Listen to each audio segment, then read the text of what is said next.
En Syrie, les funérailles ont débuté vendredi pour les quelques 110 victimes de l'attaque de drones lors d'une cérémonie de promotion d'officiers à Homs, à laquelle Damas a répliqué par des bombardements intensifs de zones rebelles. L'émissaire de l'ONU pour la Syrie a appelé, de son côté, à une désescalade immédiate de la violence. Le visage fermé, des dizaines de proches de victimes étaient rassemblés, vendredi 6 octobre dès l'aube, devant l'hôpital militaire de Homs. Des ambulances ont commencé à transporter vers leur dernière demeure les dépouilles des officiers et des membres de leur famille, tués la veille dans l'attaque de drone contre une cérémonie de promotion d'officiers qui a fait plus de 110 morts. Mon fils, ne monte pas en voiture, ne pars pas, reste près de moi, criait une mère éperdue de douleur, en robe noire à fleurs blanches, la tête recouverte d'un fichu blanc.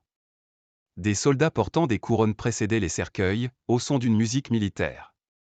Le ministre de la Défense, Ali Mahmoud Abbas, qui avait quitté la cérémonie jeudi peu avant l'attaque de drone, a assisté aux funérailles d'une trentaine de militaires et de civils à Homs.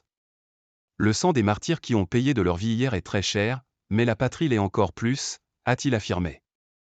L'attaque contre Homs, qui a fait de 112 morts dont 21 civils et au moins 120 blessés, a été imputée à des organisations terroristes par l'armée syrienne, qui a promis de riposter fermement. L'Observatoire syrien des droits de l'homme, OSDH, une organisation basée au Royaume-Uni disposant d'un vaste réseau de sources en Syrie, a pour sa part donné un bilan plus élevé, affirmant que l'attaque avait fait 123 morts incluant 54 civils parmi lesquels 39 enfants, et quelques 150 blessés. Bombardement en représailles. Non revendiquée, elle a été menée à l'aide de drones chargés d'explosifs, selon l'armée. La province de Homs est entièrement sous le contrôle du régime syrien depuis 2018. Des groupes djihadistes qui contrôlent une partie du territoire syrien ont parfois recours aux drones armés pour commettre des attaques. Les forces gouvernementales ont riposté par des bombardements qui ont visé depuis jeudi après-midi le dernier bastion rebelle du pays, dans le nord-ouest. L'OSDH a fait état de 15 civils tués.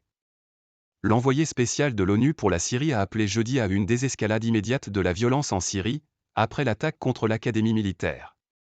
Les scènes horribles d'aujourd'hui rappellent la nécessité d'une désescalade immédiate de la violence, d'un cessez-le-feu national et d'une approche coopérative de la lutte contre les groupes terroristes inscrits sur la liste du Conseil de sécurité, a déclaré Geir Pedersen, dans un communiqué publié à Genève.